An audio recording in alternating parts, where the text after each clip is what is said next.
Kannur പഴയങ്ങാടിയിൽ chewing gum തൊണ്ടയിൽ കുടുങ്ങിയ കുട്ടിക്ക് രക്ഷകരായ യുവാക്കൾ പ്രഥമ ശുശ്രൂഷ നൽകിയാണ് രക്ഷപ്പെടുത്തിയത്. റോഡിൽ സൈക്കിളിൽ എത്തിയ പെൺകുട്ടിയുടെ തൊണ്ടയിൽ അബദ്ധത്തിൽ ചൂയിങ്കം കുടുങ്ങുകയായിരുന്നു.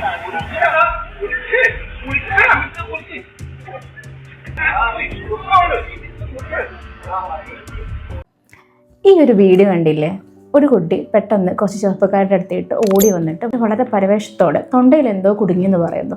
കൂട്ടത്തിലൊരാൾ വന്ന് വളരെ കറക്റ്റായിട്ട് ചെയ്യേണ്ട ടെക്നിക്ക് കറക്റ്റായി ചെയ്ത് ആ കുടുങ്ങിയ സാധനം പുറത്തെടുത്ത് കുഞ്ഞിൻ്റെ ജീവൻ രക്ഷിക്കുന്നു. ആ ചെറുപ്പക്കാരന് പിന്നീട് സോഷ്യൽ മീഡിയയിൽ ഒരുപാട് അപ്രീഷിയേഷനൊക്കെ കിട്ടി. അവർ പറയുന്നത് കേട്ടു, ഞാൻ ഫേസ്ബുക്കിൽ കണ്ടിട്ടാണ് ഈ ഒരു ടെക്നിക്ക് പഠിച്ചതെന്ന്. ശരിക്കും നമുക്കും ഇങ്ങനൊരു സാഹചര്യം വന്നുകൂടാന്നുണ്ടോ? ഒരു ജീവൻ രക്ഷിക്കാൻ നമുക്ക് പറ്റിയ അതൊരു വലിയ കാര്യമല്ലേ? എന്താണ് ആ ചെറുപ്പക്കാരൻ ചെയ്തത്? ഇങ്ങനെ തൊണ്ടയിൽ എന്തെങ്കിലും കുടുങ്ങിയാൽ നമ്മൾ എമർജൻസി ആയിട്ട് ചെയ്യുന്ന ഫസ്റ്റ് എയ്ഡാണ് ഹെയ്ംലിക് മാനുവർ. എന്താണ് ഈ ഹെയ്ംലിക് മാനുവർ? ഇതുപോലൊരു സാഹചര്യം നമുക്ക് വന്നാൽ നമ്മൾ ഈ കുഞ്ഞിൻ്റെ ബാക്കിൽ പോയി നിന്ന് പൊക്കിളിൻ്റെ തൊട്ടുമേലായിട്ട് കൈ ഇതുപോലെ വെച്ച് മറ്റേ കൈ കൊണ്ട് വളരെ ഫോഴ്സ്ഫുള്ളി മേലോട്ടൊരു പ്രഷർ കൊടുക്കണം.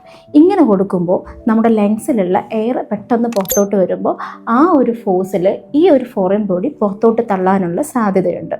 1 വയസ്സിന് മേലെയുള്ള കുട്ടികൾക്കാണ് നമ്മൾ ഈ ടെക്നിക്ക് യൂസ് ചെയ്യേണ്ടത്. ഈ സമയത്ത് നമ്മൾ പാനിക് ആവാതെ, ടെൻഷൻ ഉണ്ടാക്കുന്ന ഒരു സമയമാണ്. നമ്മുടെ വേണ്ടപ്പെട്ട ആൾക്കാരായിരിക്കും മിക്കവാറും നമ്മുടെ മുമ്പിലുള്ളത്. പക്ഷേ ആ സമയത്ത് നമ്മൾ വളരെ പെട്ടെന്ന് മനസ്സാന്നിധ്യം വീണ്ടെടുത്ത് ഈ ഒരു മാനുവർ ചെയ്യാൻ പറ്റിയ ഒരു പക്ഷേ നമുക്ക് ആ കുഞ്ഞിൻ്റെ ജീവൻ രക്ഷിക്കാൻ പറ്റിയേക്കാം.